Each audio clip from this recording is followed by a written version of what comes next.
To the question, though, government spending did play a role in inflation, did it not? Well, when you take a look back at the height of the pandemic, we needed to make sure that we were supporting our small businesses and helping them stay open.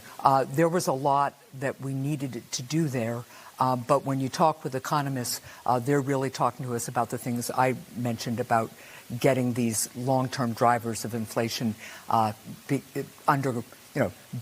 kind of under control. And they really are related to the pandemic and the war.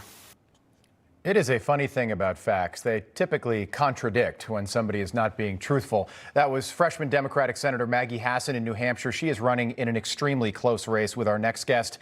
As Republicans ride a wave of anti-Biden sentiment across the country. For more, let's welcome back in retired Army Brigadier General, former U.S. Army commander and Republican candidate for the United States Senate in New Hampshire, Don Bolduc. Great to have you back on, sir. Good to see you.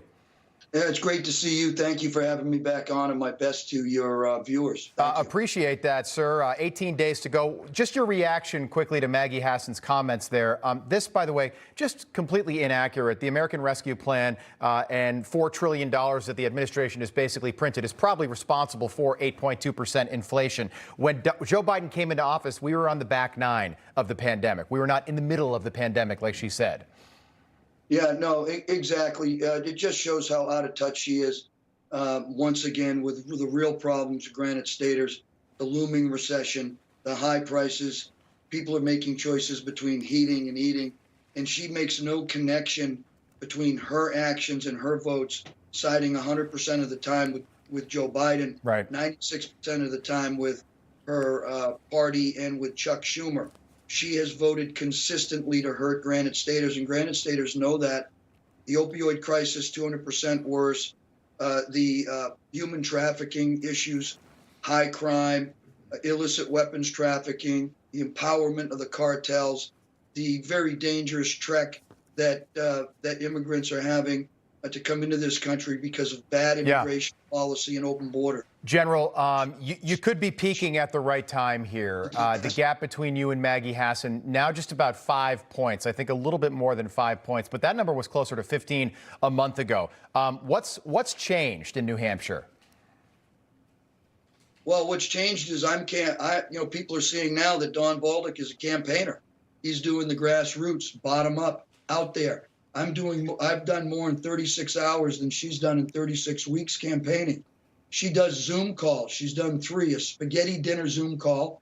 Not sure how that works. She did a Zoom call with the VA in Vermont, and she just did a Zoom call yesterday with some supporters where she took no question. I'm out there on the ground every single day, an average of 5 events. And Newsmax will see this next week when they come to follow me around for a day. Yeah, looking forward to that. Yeah, it's amazing. So you've got the endorsement of Tulsi Gabbard, a former Democrat. I know you don't agree on all the issues, but that's a stark contrast from Maggie Hassan. She got the endorsements of Elizabeth Warren and Hillary Clinton. Do New Hampshire, does that matter to New Hampshire voters? Yes, it matters significantly to New Hampshire voters because it shows that Don Bolduc is actually somebody who can work with people across the political spectrum, and that we don't have to agree on everything, but we have to agree on the important things: the economy, out of control spending, and the safety and security of Americans, particularly our livelihood today, which she has hurt significantly, and she's mortgaging the future of our children and grandchildren. Yeah.